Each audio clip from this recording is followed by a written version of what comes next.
It is the AI and the future of work. You've been with us for the last couple of weeks, talking to some really exciting guests. And myself, my name is Lakon, and this is Ade. Hello, And today we've hello. got a special guest today. His name is Maurice Jenkins. He is a psychological safety consultant, and he is a person that faces off to businesses and founders. So, Maurice, tell us a little bit about yourself. Hi, Liken, and thank you for having me. So I'm working with a pool of customers on psychological safety. It's all about trust in the end. So how to trust yourself, how to trust others, how can you create trust, the art of reading the room, and ultimately, this is about being effective and creating productive teams. And the work I do is based on science, not at least done by Google, Amy Edmondson, and there's a clear correlation between the levels of trust, the levels of psychological safety, and the longevity and the productivity of companies. So it's in the end really about the number. It's about money in the end. Wow. Please stay there because I've never heard you say that in the conversations that we've had. That's a big statement. So what do you mean when it's about the number? What do you mean?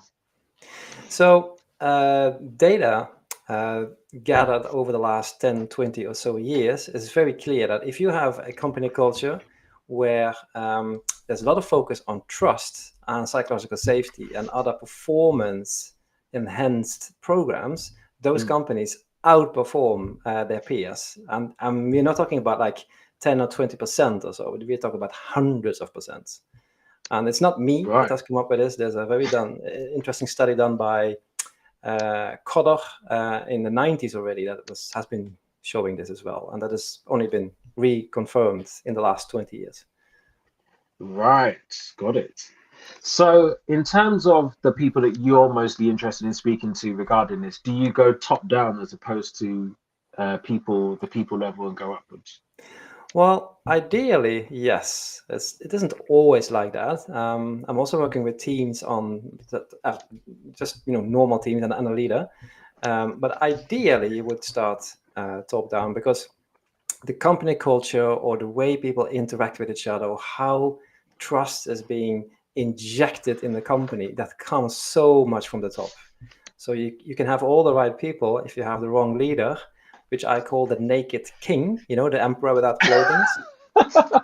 If the emperor has I no clothes love it. on, yeah, and everybody can see it, and the emperor is just walking on proudly and being very happy and satisfied, and people talk about him, and he doesn't really see that's the naked king. And if you have a naked king, you have a challenge. It's better if it's the other way around. If the king is very conscious about stuff and others may not be, then we can work easier. That's really Excellent. good actually. So actually, there's probably been two exogenous shifts within the last few years that have changed. Exogenous mean just weird events. I think the first one would have been COVID, right? And then the second one would have been AI. And probably this is off script, so I apologize. But you talk to us a little bit about the psychological safety in terms of its definition and how it's shifting because of these two things. Yeah, thanks, Heidi. So it's you mentioned COVID, right? And now you're Yeah, mentioning AI, right? yeah. No. Yeah, so COVID being one change to psychological safety and possibly AI as well. Yeah. So COVID was such a blow towards companies and people and leadership questions. To be honest, as a matter of fact, I got a client during those years. So exactly at the outbreak of COVID, and it was a UK-based client. As you know, I'm based in Sweden, so I was supposed Yep. to be flying to the UK and work with them on day one, and then I had to cancel my flight, obviously, and I worked with them during COVID online. And I believe that four of the people I'd worked with, and they were already they had to be let go in, let's say, 8 or 9 months. So I never saw them, and actually, I never saw the company at all. I mean, I only worked with them digitally. And many of these colleagues that were new into the company and had to go after, let's say, 6 months, they had never met their own colleagues physically. It's only online, and they didn't always feel well. I could clearly tell. I mean, they were sitting alone in in their rooms, in a new job, lots of pressure, sales, and they weren't doing very well. So they had a lot of problems. And it's very, very difficult to reach that person only online. At times you need to meet. You just sit down and just, feel in each other and just, face to face and having a normal conversations. It's challenging both for leaders as well as for people that are in need for coaching. Mm-hmm. So yeah, people got more isolated, and when they get more isolated, people start to overthink stuff, and then they get even more worried. And then, of course, the news wasn't all too happy either. So yeah, I think you're right. It only got worse. Yeah. And then, how have you seen the transition with leaders now as it comes with AI, and how their workforce are currently dealing with the psychological safety for themselves as leaders, but also for the people? Because one thing I've been hearing from some things that I've been watching is that there's a gap. So you've got a C-suite that doesn't even know what the capability really is of AI, but then you've got all these people in their workforce that are really like, we're ready to go, we want to use it, can we incorporate it, can we start using it? And there's a big disconnect. So what are you finding from that perspective, from a psychological safety? Leeken, I think you're hitting the nail on its head. So the existing companies and existing managers, and I would reckon myself there too, to be honest, would probably not be proactive taking on board AI unless it is comes as a package with sort of a new software service. And then there are these startup companies that are really focusing on AI. AI is the core; it's at the core of the service, and they are like miles ahead already today. What I can so the answer to your question would be in incumbent players. Almost zero, readiness, a few percent, maybe 3%. Wow. And it's a very interesting report done by the annual Disruptive Index. It was published in the Harvard Business Review earlier this year, where CEOs were asked how they were looking at exactly this question, how AI was hitting them and how disruptive challenges were along the corner. And 56% of interviewed or surveyed CEOs, they said that they expect their company to be hit by disruptive technology already next year. So then we're talking about 6-7 months from now. Whereas 67% said they felt they were absolutely unprepared, and I think it's a whopping 75% or so that said that they were struggling with prioritizing which one of the disruptive technologies they had to prioritize. So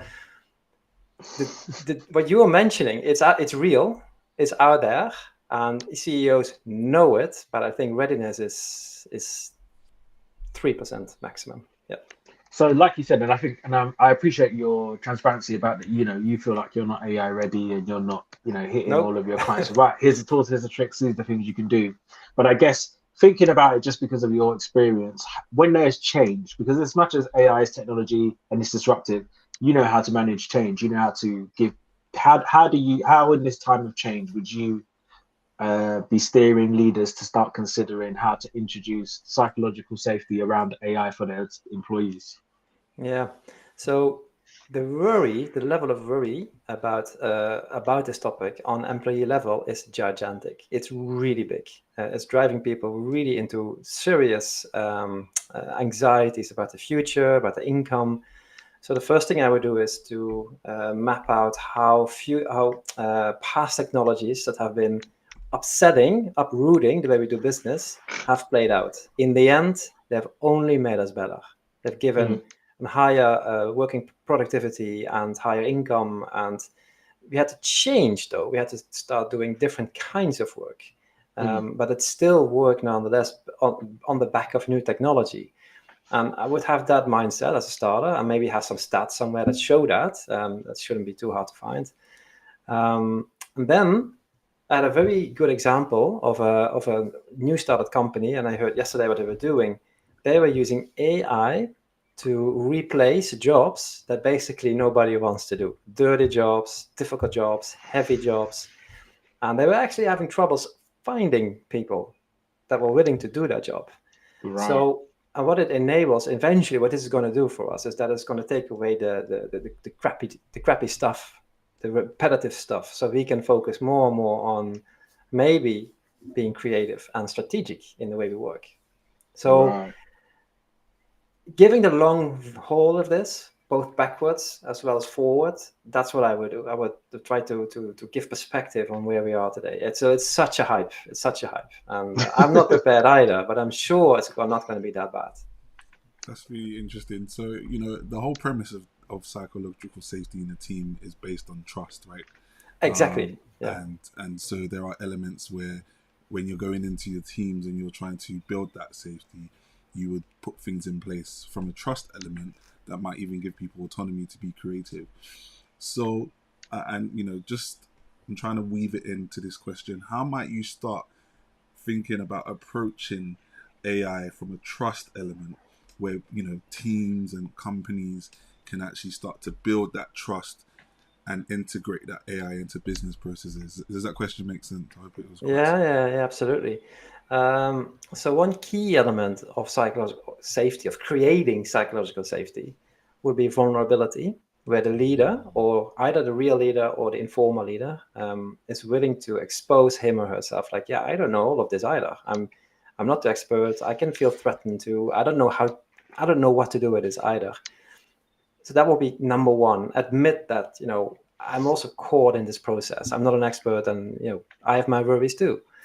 So that would be number one. And number two, I would then probably ask someone that I know, or hire a person that's very good at it. Just have a sit with us and with the team. Like, this is what we're doing. This is how we're doing it. How can AI help us? And then incrementally, like in a playful way, maybe you guys could do that, but just come along and show, like, yeah, this is how we would do it. If I can see your work, what you are doing, you're doing 10 times a day, the same kind of work, click, click, click, click, click. Can we automatize that? Can we make sure that you can actually focus on your customers? So just incrementally, that's play with it. I've tried it myself. I would need a coach, an AI coach, to do that for me. So that's how I'll be honest with it. I don't know how to do it, so we need help. And you know what I was thinking about, actually, because like you said earlier on, Maurice, from history, when we go back in time, when there's been an introduction of digital transformation, there's never been this level of fear before. People have just said, oh, someone's got a new gadget, someone's got a new app. Some people will be early adopters, some will be later adopters. I remember the days of Windows 95 going to Windows 2000, Windows 2000 going to Windows NT, etc., etc. No one really cared. So, like, the public sector were normally the slowest people to adopt, or the big archaic companies. Then we had this whole big shift from data center on premises to the cloud. Again, AWS came around. Then you had Azure. Everyone was, big hype, big hype, big hype. But we were fine. But I feel like this, and I feel like it is the narrative that's been pushed to us. That is what is calling the fear. That is what is calling the anxiety. Because in reality, if the CEOs, like you said, according to the Harvard Business Review report, are not even confident with their ability to understand and utilize it, we should all be fine to say that none of us are in the loop. But instead, like you said, there's this anxiety, there's this threat, and it's unnecessary. I feel like we need to kind of step back and, like you said, just baby steps. Let's just get a group of people like myself and Ade and the people that we interview, come in, spend a couple of hours with you, and just say, this is how you can do this process a bit more efficiently, or have you considered doing this? And then just leave them with that, and then let people build on it and explore, as opposed to, as it stands now, it's like, if you're not on it now, you're going to be left behind. You're not going to have a job in 3 years' time. Like, let's be honest, especially in the UK context, that's the only one I can speak to. We are slow adopters with anything. Nothing happens very fast. So from that perspective, I just think maybe it is a bit over. Maybe we're being fed information that's not actually true, because there is a lot of unknowns. Yeah, you may be very right. And I believe that, building on what you are now saying, I believe that it's tapping into a wider fear. We humans at the moment, if you look in the news, we seem to be suffering from panic. We're all insecure, and there is something going on right now. It's a bit philosophical maybe, but if you go back 2,000 years, we got Christianity, so we have these big religions that have been sort of the pillars under the way we've been living, and especially in Europe, the last couple of 100 years, maybe 200, has been on its retreat. So lots of people in the UK, I'm sure too, in Sweden for sure, they don't really have this connection with whatever the bigger thing was. You can call it God or whatever. There's a name for it in every country. But if that connection somehow is no longer there, and by the way, I'm not religious, but if the connection with something bigger than us is no longer there, people start feeling isolated. And back to Ali's comment there on the isolation element in COVID. Culturally, we seem to be more and more isolated on our own. So what are we doing? We're sort of replacing that overarching feeling of belonging and sort of adapted to something else. In Sweden, the new religion, I'm holding it in my hand. It's the iPhone. that's the new religion, technology. But the other new religions, like political movements, either to the left or to the right, and or backwards or forwards or God knows what. And people are getting ever more extreme because that's an exponent, I believe, of people seeking security. They can trust someone that is like them, that says the same things. That's what this is not helping. The whole AI storm, as you say, we're being fed with fear. It's not helping. It's not helpful. It's like too much. Yeah, no, absolutely. So how do you think people can improve their emotional intelligence generally that's going to prepare them for the unknown of AI in the future? Oh, yeah. That's a big one. So emotional intelligence, it's really about releasing intelligence on your emotions, literally. And there are two aspects. You have the inner game and the outer game. And we all probably connect emotional intelligence with being empathetic. So have empathy towards others. But that's only this on the surface, that is the result of the inner work. And emotional intelligence at its core is to understand what you are feeling, why you're feeling it, if there is a trigger, let's say fear or anger, and the ability to be proactive, then to create space between that inner space I'm talking now. So between a trigger, somebody says something, something on the news, fear about AI, whatever it may be, a trigger in you, and then the ability to wait, to not react, but to do some work with it. Maybe ask yourself, why does it trigger me? Where does it come from? What am I really afraid for? What's the worst thing that can happen? And at some point, that level of anxiety goes down, fades away, and then it's easier to respond in a way that's more mature and not so panicky. So it's and this goes for everybody. It doesn't matter where you are in life. And then my next one, which came off the back of what you just said, is from an intuition perspective. And I'm speaking of myself as a creative. So I've been a professional guitarist for over 20 years. So therefore, one would suggest that I have intuition, and it's true because I don't play by reading; I play by ear. So that skill set is obviously allows me to learn to be in an environment, listen to what's going on, and adapt, and to lock in with the rest of the band, etc., as well as doing improvisation. So fortunately, as well as I built my careers in IT, I've also built the ability to continue with my intuition from a child all the way through to being an adult. But now I feel that with the creativity, like you said, the new religion of the phone or the device, people's trusting their intuition is kind of been diminished a bit. So what practical things could we do to improve our intuition? So let's define the intuition first. The way I work with it, it's felt knowing, so inner knowing. And you know something, and it often comes with some sort of a feeling. And that's where we need emotional intelligence. It's to dissect what we are feeling. I literally call it decoding intuition. So how does it work? What's its specific signature resonance in us, where it differs maybe from fear or fantasy? So the very first thing is to understand what intuition is, how it works for you, and then to allow it to differ from other feelings. And could you repeat your question? Yes, no, that's fine. So it's what can we do to improve our intuition? So what ways could we do to improve? Yeah, exactly. And thank you. And that was already the answer, to be honest. So that when you're following your intuition, for example, social intuition, there are different kinds of intuition, like creative intuition, social, gut feeling, and also body intuition. But let's say we're in a meeting and we need to read the room.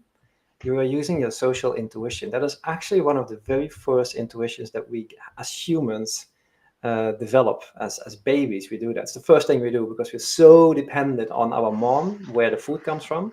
So we're reading the room constantly. Where's the food coming from this time?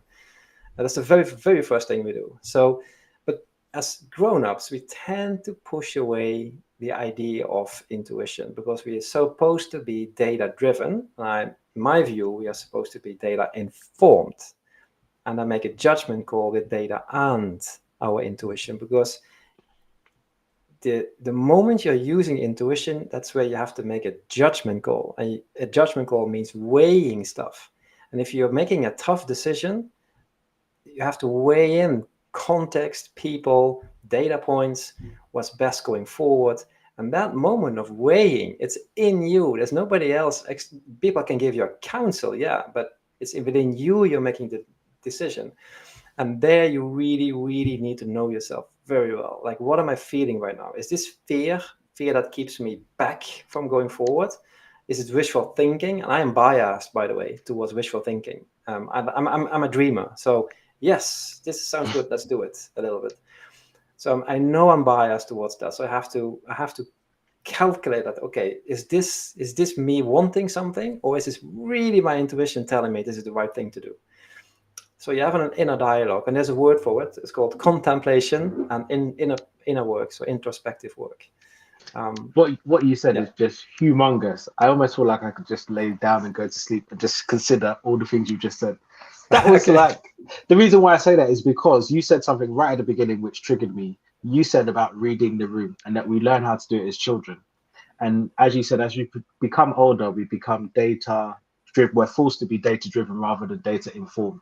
And this is one of the things that I've been telling people for so long on my TikTok and Instagram, is that you have to read the room in order to ascend in success. From being an employee to an employer, or to be an entrepreneur, to start a side hustle, you need to read the room, as opposed to assuming that you have the entitlement to be there, or people should just understand what you say just because you're there. And I feel like there is that we have to go back to, you would call it first principles as a baby, to know that if I need something, I need to now learn. Because even my children, they're very, yes, I can say it on record, they're very manipulative to my wife, not to me. I'm sure they are. So because they know that the computer will, they know the computer will say no every time they come for a demand. However, when they go to my wife, it'll be different. So for example, she was 4 at the time. My 4-year-old daughter basically wanted me to do something for her, get her something, and I said no. And then she did this eye thing with her eyes. She did that, whatever. And I said, it does not work on me. But she said, no, but it works on mummy. What? When she said that to me, I said, I wish I could have recorded that to just say, every time she does it to you, play back this video to say, I will not be manipulated. But if a 4-year-old knows this through instinct, why is it that we become adults and we stop using that to now help us, improve in our career or level up? Why do we create those? How do we create those barriers? Where do they come from? Because we're getting punished for it. We're getting rewarded for not using our intuition, and we're getting not rewarded, let's say punished, for using our intuition. You walk into a boardroom and say, well, my intuition tells me we should start investing in France. Yeah, you're already laughing. It's not working. So what people say instead is like, yeah, I've been thinking this through a little bit. I've seen the reports, and I've come to the conclusion, blah, blah, blah. So, but there's an effect of it. Nobody's using the word intuition. So if I do a public speech, I ask people to stand up and to stay standard if the answer is yes, and to get seated when the answer is no. And I ask them, do you use intuition at work? Basically, everybody is standing. Do you speak about it, that you are using intuition at work? If yes, keep standing. If no, have a seat. No, basically everybody is going to sit down. And the ones that are standing, I ask them, what do you work with? And it's probably a coach, so a single coach. So basically, this is the elephant in the room. We're not talking about intuition because it's woo-hoo.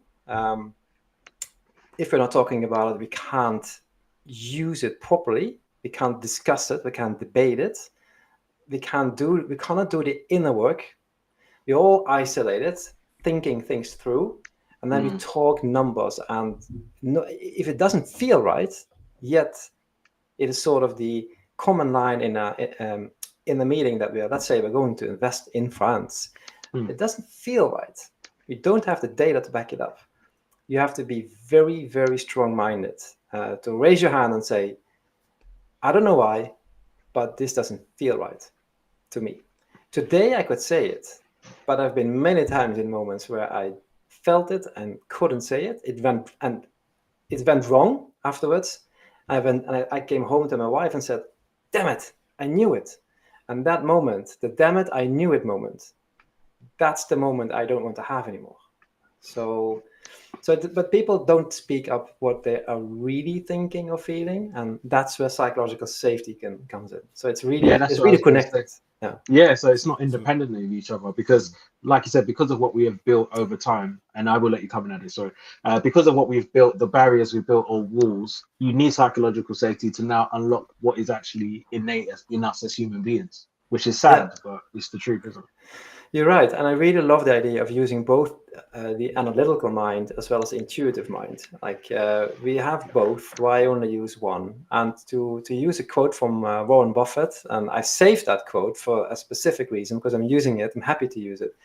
He has said on camera that even if I'm going to invest in a fund, and even if all the numbers look good, it's green, it looks like a very good fund to invest in. If my stomach feeling, if my gut feeling says no, walk away. And that comes from Warren Buffett. So I think there is something if people like that are saying these words, and it's not just Warren Buffett, if people like him are saying this kind of stuff, I think it's time that we listen, pay attention, maybe change a little bit how we are working. Agreed. Ada, you haven't said something. In a world where we're data driven and actually, like you said, we're rewarded for data and everything points toward the bottom line, what strategies have you advised or would you advise in balancing the data versus intuition in any situation? And then we could maybe kind of bring it into AI after. Yeah. So to stay within this AI computer environment setting that we are now talking, I would compare it to Wi-Fi. So connect your data points, analyze them for sure, and then check in. How does this feel, this decision? Now, a very famous thing would be to have a good night of sleep on it, right? Then you wake up in the morning and then you have a different kind of perspective on it. So this is actually studied. There's research done on this. Better decisions are being made after you slept over it one night. So, but the idea is to check in data, check in intuition, and do that constantly. And if you are planning strategic work, you can. There's one school line of thought that says, okay, gather all the data and then make a decision at the end, the judgment call. There's another school of thought that says, no, start out with a vision. Like, what are you heading for? What's the purpose of this all? That's your intuition. And then you gather the data needed to execute the vision. In my mind, the way I see it, we do this, basically this blending constantly. Why have only in the end of the beginning, or I do it constantly. It's like you reconnect with Wi-Fi all the time. And that's basically it. So constantly rechecking it. Yeah. What you called out is amazing, actually, because I think for a few weeks, and Lekan, you're going to testify to, we've been saying that AI really 10x's what's already there. And if I was to translate what you've just said, it's like start with intuition or start with the vision, and then use the AI to superimpose that, rather than maybe starting off with that, even in a place where there's some debate as to how much emotional intelligence can AI actually pick up at the moment. And so there is that balance and blend. And I think what you've called out is really powerful, because what we're saying is there needs to be a vision, there needs to be a train of thought, a consideration first, and then whatever you feed into the likes of like Gen AI or large language models, LLMs, will spit out based on what you've put in. And I think, for everyone that's watching, that might even be a really powerful way to kind of conclude on how we mix and balance the emotional intelligence to the artificial intelligence, the keyword being artificial, but Yeah. all the same, modeled on what's fed in machine learning and all that good stuff. Yeah, and Adi, this is so. If I can build on that one, what you just said, there's an American author, but he's a psychologist called Gary Klein. He has been training the American Marines since the 80s, and he has been very active in this field for a very long time. And he, among others, is telling us that the way we build data points, and he didn't know about AI at the time, but it's the same principle. The way we inject data points, the way we decide what data points are like the ones we're going to consider, and which ones are more important than the other ones, and the algorithms that we are building behind it, like what does an algorithm have look at first, or more often, or way heavier than others? Those are all decisions. That's just us humans deciding the rules for the AI to work with. There's a tons of micro decisions that are being made on the way until the very end, where we have a set of data, and then we're going to interpret the data. But we just don't get to that point of data. It has been built up by humans and decisions along the way. So we are constantly making decisions, and in reality, we don't have all data. We don't have all the time. And if we would take the time to get all the data, it would be old, or it would be aged already, and the decision would already have been too late to take. So intuition has a natural point in decision making, both at the beginning as well as the end. But it's not as if we forget it along the way, because when we are gathering data, we are constantly making micro decisions on what data is important and the algorithms, the rules behind it. So it's not as if data is just neutral. That's I believe, in my humble opinion, that's a myth. Yeah, and it kind of mirrors a saying that I heard when I was doing my master's for international banking and finance. They said trust is the extra bit you need when you have a deficit of certainty. So if you have 80% certainty, you need 20% trust to kind of pull it through. And it's almost like you're saying, if you have data, intuition is that extra bit that you need to kind of move forward with from a decision-making point of view. And that's quite powerful the way you put it, because there's always going to be points where the data just won't have an answer, and then it's left to your intuition, your emotional intelligence, and everything else internally that can help push that forward. So I love the way you put that. That sounds very good. There are no guarantees in life, right? There's no 100% certainty. Absolutely. And I think like, to summarize where all the things you said today, because it's been really, really, like, my brain is definitely going off on other subjects. But I'm thinking from the emotional intelligence perspective, and how we can now prepare for the world of AI, whatever it's going to look like in the future for us as individuals, entrepreneurs, etc., is we must go back to the first principles of it must start with us. So before we're considering something, we need to have the vision of what we want, what outcomes we desire. And then if we have the tools, which will maybe be in the form of AI, then we now use our intuition and our vision to now say, this is where we want to go. And then we now use that tool as a way to now take us on the journey, as opposed to starting from the other side, which is you go into the realm of uncertainty, of doubt, and you say, okay, I'm going to do it because of I need to do it, or I'm going to get left behind. But actually, you should start from, actually, I want to become this. I want to go here. These are the outcomes that I desire. And then now use that as a way to start the journey, I think, is what I've taken from today. Yeah, I can absolutely subscribe to that, where the AI is the engine, a smart engine, but still an engine. Correct. And the vision and the purpose and the inner core values, your moral radar, it's all driven by your intuition, or made accessible by your intuition. That's where the brains are, if you like. No, it's been really, really good. Any more from you, Ade, before we jump? No, it's just good. Look, I love analogies, and AI is the car, we're the drivers. It's not going to go anywhere if we don't actually get in and drive it. So imagine the other way around, Adi. That people were just sitting and the AI would drive us somewhere. then I would be afraid. Well, it's coming. I've seen it in San Francisco. The driverless Ubers, that does exist. Yeah. So But that's another conversation for another day. But yes, but no, Maurice, it's been a pleasure having you and getting your insight about emotional intelligence. I personally feel, that I've got a lot out of it, and I'm sure you're the same, Ade.